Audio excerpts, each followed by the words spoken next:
पक्षी नहीं है। ऋषि कश्यप की 2 पत्नियां थीं, देवी कद्रू और देवी विनीता। वैसे तो दोनों आपस में बहनें थीं, पर दोनों में प्रेम की जगह ईर्ष्या थी।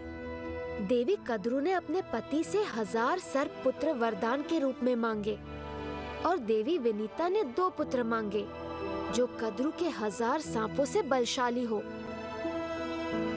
काफी समय बीत गया। देवी विनीता से रहा न गया।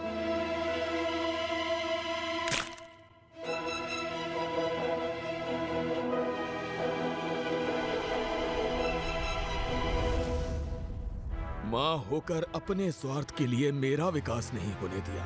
मैं आपको श्राप देता हूँ माँ, आप दासी का जीवन व्यतीत करेंगी। क्षमा पुत्र, क्षमा। अपनी माँ की भूल को क्षमा करो और इस पाप का निवारण बताओ। अब आपका दूसरा पुत्र ही आपको इस श्राप से मुक्ति दिला पाएगा। वो बच्चा अरुण देव थे, जो आगे चलकर सूर्य देव का वाहन बना। फिर श्राप के अनुसार देवी विनीता को उन्हीं की अपनी बहन कद्रू ने छल से अपनी दासी बना लिया। अब देवी विनीता के दूसरे पुत्र यानी गरुड़ का जन्म हो गया। देवी विनीता ने अपने पुत्र गरुड़ को अपनी व्यथा और श्राप बताया और तभी गरुड़ ने निश्चय किया कि वो अपनी माँ को श्राप से मुक्त करेगा। माता, मैं अपनी माँ को श्राप मुक्त करना चाहता हूँ। आप मुझे बताएं कि मैं ऐसा क्या करूं जिससे आप उन्हें मुक्त कर दें।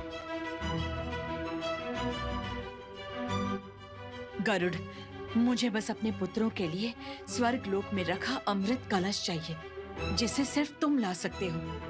मैं वचन देती हूँ, जैसे ही तुम मुझे वो अमृत कलश दोगे, मैं तुम्हारी माता को मुक्त कर दूंगी। गरुड़ तुरंत ही अपनी अपार शक्ति से स्वर्ग लोक तक पहुँच गया। गरुड़ की वजह से स्वर्ग लोक डोलने लगा।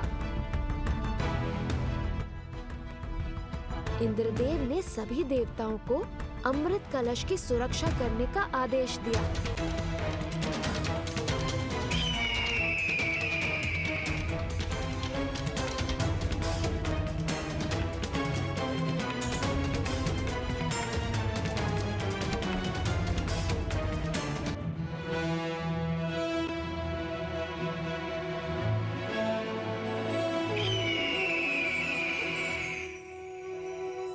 गरुड़, मैं तुम्हारे निश्चल और लालच रहित मन से बहुत प्रसन्न हूँ। तुम्हारे पास अमृत कलश है, फिर भी तुमने इसे पीने की इच्छा नहीं की, इसलिए मैं तुम्हें अमरता का वरदान देता हूँ। धन्यवाद प्रभु, आपने मुझे दर्शन देकर धन्य कर दिया। मेरे मन में भी आपको वरदान देने की इच्छा हो रही है।